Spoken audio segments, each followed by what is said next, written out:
Cuando la guerra destruye la vida, el arte ya no la representa. El arte reflejará despojos.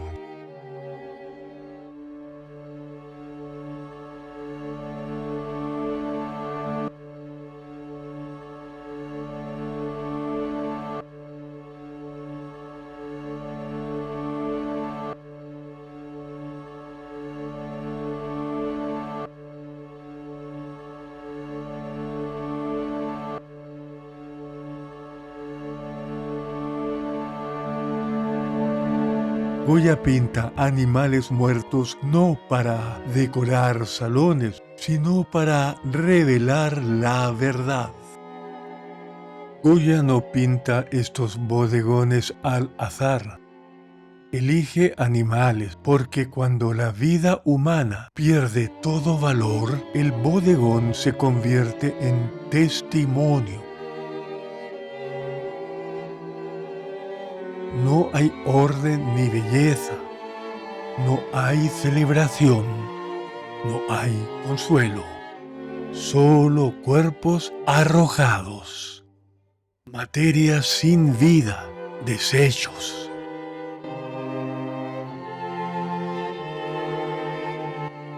Goya pinta en silencio. Sordo.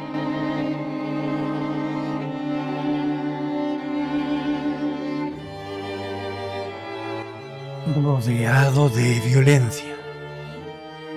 Sus bodegones no deleitan, sino que proyectan de manera traumática los horrores de la guerra. Con el pavo muerto ocurre algo inquietante. Nos mira. El espectador deja de dominar la escena. La mirada regresa. Este ojo abierto nos recuerda algo esencial.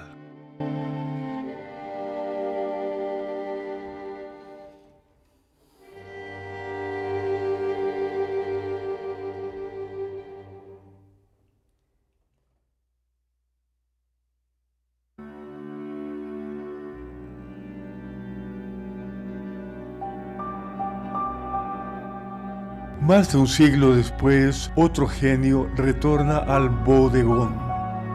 Pablo Picasso no pinta desde el hambre, sino desde un exilio asumido.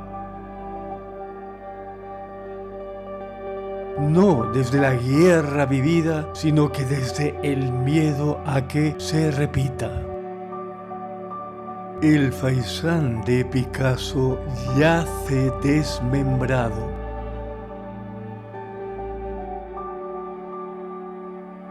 Un cadáver atrapado en un espacio asfixiante. Las líneas que traza Picasso no hablan de una naturaleza muerta. Representan naturaleza asesinada.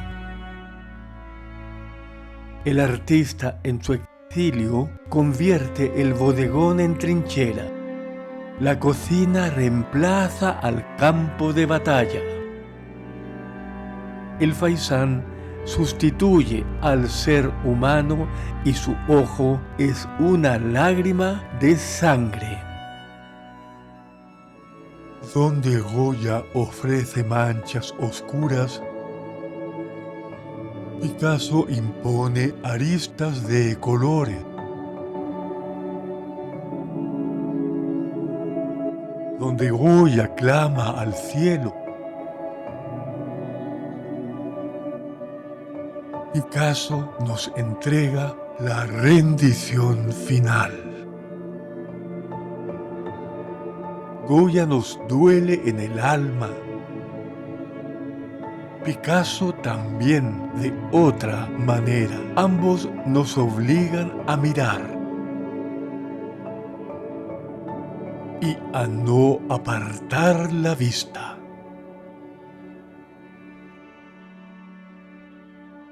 Las imágenes nos siguen perturbando porque no hablan del pasado.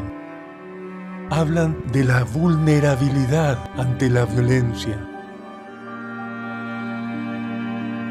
Nos recuerdan que cuando la guerra se desata, humanos y animales son las primeras víctimas.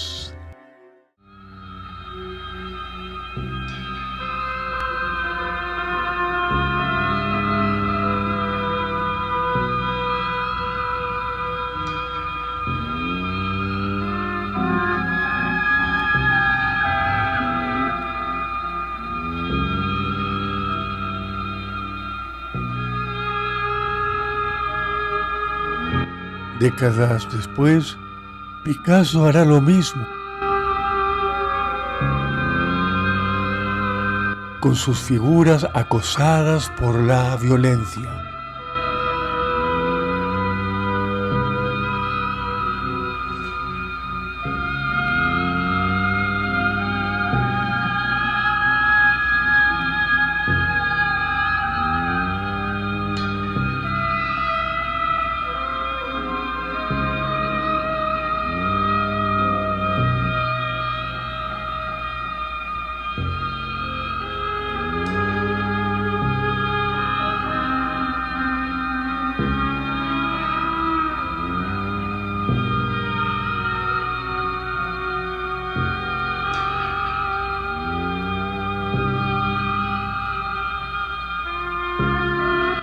El arte no puede detener un tanque, pero puede evitar la muerte segunda, la del olvido.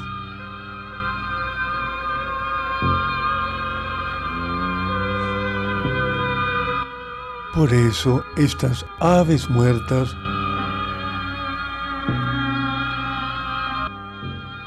nos laceran con su mirada.